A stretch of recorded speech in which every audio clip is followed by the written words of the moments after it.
جب میں نے یہ حصہ پڑھا تو میرے ذہن میں پہلا خیال یہ آیا کہ اس حور کی جگہ اگر کوئی انسان ہوتا تو اس کا رد عمل کتنا شدید ہوتا۔ جی بالکل۔ اس نے تو صرف رونا شروع کیا۔ ہمارے معاشرے میں تو شاید رشتے ہی ختم ہو جاتے۔ یہ ہمیں دکھاتا ہے کہ ظاہری شکل و صورت پر فیصلہ کرنا کتنا عام ہے۔ یہ سب سن کر حضور اکرم صلی اللہ علیہ وسلم نے پہلے تو ہلکی سی مسکراہٹ کے ساتھ فرمایا کہ ذرا صاف صاف بتاؤ تم نے کیسا چہرہ دیکھا تھا؟ اچھا۔ جب حور نے اپنی بات مکمل کی تو آپ صلی اللہ علیہ وسلم نے سر اٹھایا اور آپ صلی اللہ علیہ وسلم کی آنکھوں میں ایک خاص جلال اور غیرت جھلکنے لگی۔ اور پھر وہ لمحہ آیا جب حقیقت آشکار ہوئی۔ جی، آپ صلی اللہ علیہ وسلم نے فرمایا، جس شکل کا تم ذکر کر رہی ہو وہ تو میرے پیارے بلال رضی اللہ عنہ کی ہے۔ اور یہاں صرف پیمانے نہیں ٹوٹتے بلکہ قدر کا پورا نظام ہی الٹ جاتا ہے۔ بالکل۔ ایک ایسی مخلوق جو خود حسن کا معیار ہے، اسے سکھایا جا رہا ہے کہ تمہارا حسن بھی اس عشق اور وفا کے سامنے کچھ نہیں جو بلال رضی اللہ تعالیٰ کے دل میں ہے۔ صحیح۔ یہ ہمیں بتاتا ہے کہ اللہ کے نزدیک قدر کا تعلق عمل اور اخلاص سے ہے، پیدائشی صفات سے نہیں۔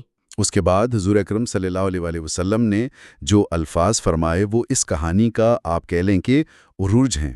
آپ صلی اللہ علیہ وسلم نے فرمایا، تم ایک سچے عاشق، وفادار مومن اور اللہ کے نایاب بندے کے بارے میں غمگین ہو۔ کیا تم نہیں جانتی کہ میرا بلال محبت اور وفا کا جیتا جاگتا نمونہ ہے؟ جی، اور یہ بھی کہ اللہ کی بارگاہ میں اس کا مرتبہ بہت بلند ہے۔ قیامت کے دن اس کے جسم کی یہی سیاہی اس کی عزت اور شان کی علامت بن جائے گی۔ یہ ایک مکمل ری فریمنگ ہے۔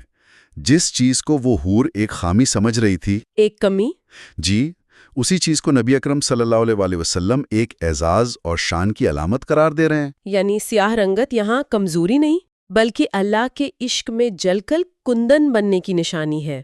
اور پھر آپ صلی اللہ علیہ وسلم نے ایک ایسی بات کہی جس نے حور کی سوچ کو جڑ سے ہلا دیا۔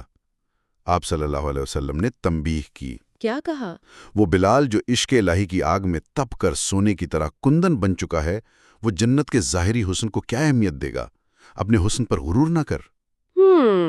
ممکن ہے جس دن تو نقاب اٹھا کر بلال کے سامنے آئے وہی تجھے پسند نہ کرے۔ جی، یہ نکتہ بہت ہی گہرا ہے۔ یہاں ایک روحانی ہائرارکی قائم کی جا رہی ہے۔ صحیح۔ یہ بتایا جا رہا ہے کہ حضرت بلال کا روحانی مقام اتنا بلند ہے کہ جنت کی حور کا ظاہری حسن بھی ان کے نزدیک ثانوی حیثیت رکھتا ہے۔ ان کے لیے اصل تعلق روح، ایمان اور عشق کا ہے، جسم کا نہیں۔ یہ ہمارے مادی معاشرے کے لیے ایک بہت بڑا سبق ہے۔ جی، جہاں سب کچھ ظاہر پر ہی تولا جاتا ہے۔ حضور صلی اللہ علیہ وسلم کا یہ فرمان سنتے ہی اس حور کے جذبات قابو سے باہر ہو گئے۔ اس کے چہرے سے سارا غرور اتر گیا، دل لرز اٹھا اور وہ شرمندگی سے رونے لگی۔ اس نے عرض کیا، یا رسول اللہ صلی اللہ علیہ وآلہ وسلم، میری خطا معاف فرما دیجئے، میرے دل سے غم کا بوجھ اتر گیا ہے۔ اب وہی سیاہ فام بلال مجھے سب سے زیادہ عزیز ہیں۔ اور اس نے یہ بھی کہا کہ میں اپنی اس خوش نصیبی پر ناز کرتی ہوں کہ مجھے ان کی رفاقت ملے گی۔ جی، اسے سمجھ آ گیا تھا کہ اصل خوبصورتی چہرے میں نہیں بلکہ دل کی پاکیزگی اور وفا میں ہے۔ بالکل۔ اور اس تبدیلی پر غور کرنا بہت ضروری ہے۔ جیسے ہی حقیقت کا علم ہوا، اس آسمانی مخلوق نے فوراً اپنی غلطی تسلیم کر لی۔ اس میں کوئی انا یا ضد نہیں تھی۔ صحیح۔ یہ کردار کی وہ پاکیزگی ہے جو ہمیں سکھاتی ہے کہ جب حق واضح ہو جائے تو اسے تسلیم کرنے میں دیر نہیں کرنی چاہیے۔ تو سوال یہ پیدا ہوتا ہے کہ حضرت بلال عرب اس مقام تک پہنچے کیسے؟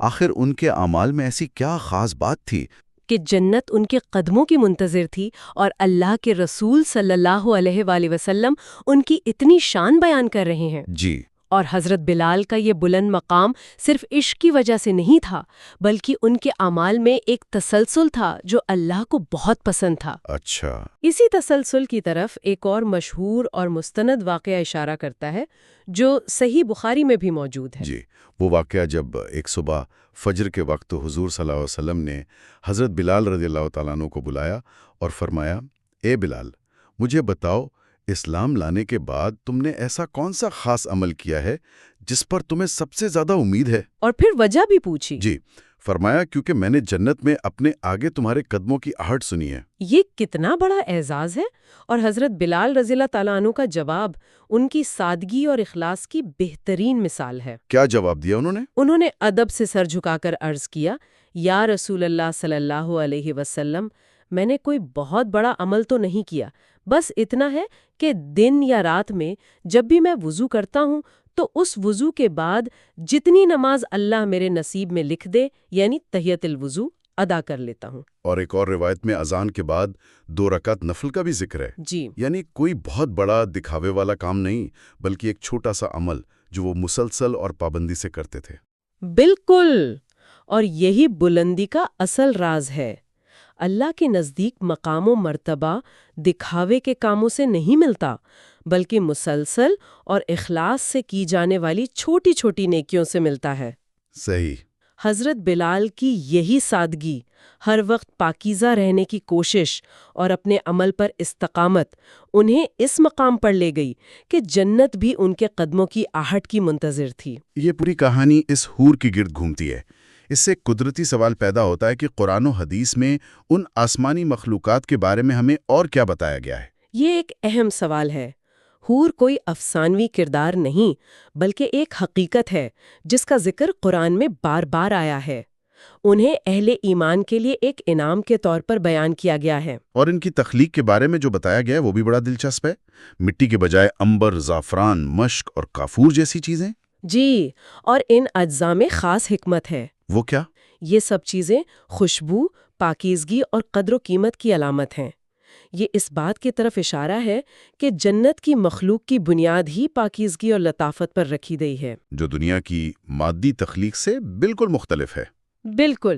ان کے حسن کے بارے میں آتا ہے کہ اگر وہ دنیا میں جھانک لیں تو زمین و آسمان روشن ہو جائیں اور خوشبو سے مہک اٹھیں۔ لیکن یہاں ایک بہت اہم نقطہ ہے جو اکثر لوگ نظر انداز کر دیتے ہیں، اور وہ ہے دنیا کی نیک عورتوں کا مقام۔ جی۔ یہ انتہائی اہم نقطہ ہے۔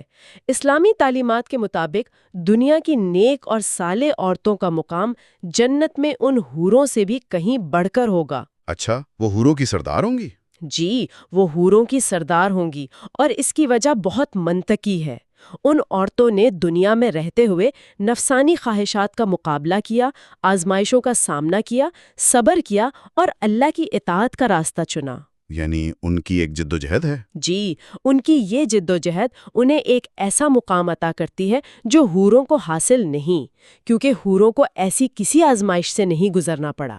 تو اصل قدر و قیمت جدوجہد اور انتخاب کی ہے۔ اور یہ بات بھی یاد رکھنی چاہیے کہ جنت اور اس کی نعمتیں غفلت کی زندگی گزارنے والوں کا مقدر نہیں ہے۔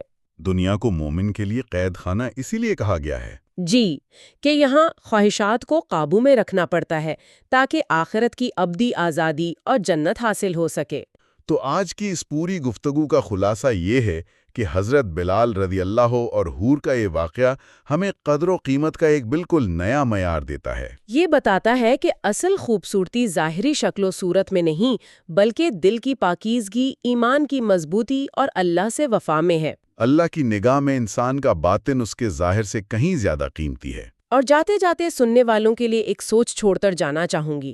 اگر اللہ کی بارگاہ میں قدر و قیمت کا پیمانہ حضرت بلال کے عمل کی طرح بڑے بڑے ظاہری کاموں کے بجائے چھوٹے، مسلسل اور مخلصانہ اعمال ہیں، تو ہمیں اپنی زندگیوں میں جھانک کر دیکھنا چاہیے وہ کون سے اعمال ہیں جو ہم کسی کی نظروں میں آئے بغیر صرف اللہ کے لیے پابندی سے کرتے ہیں۔ سب سے بڑا ذریعہ وہی چھوٹے چھوٹے چھپے ہوئے کام بن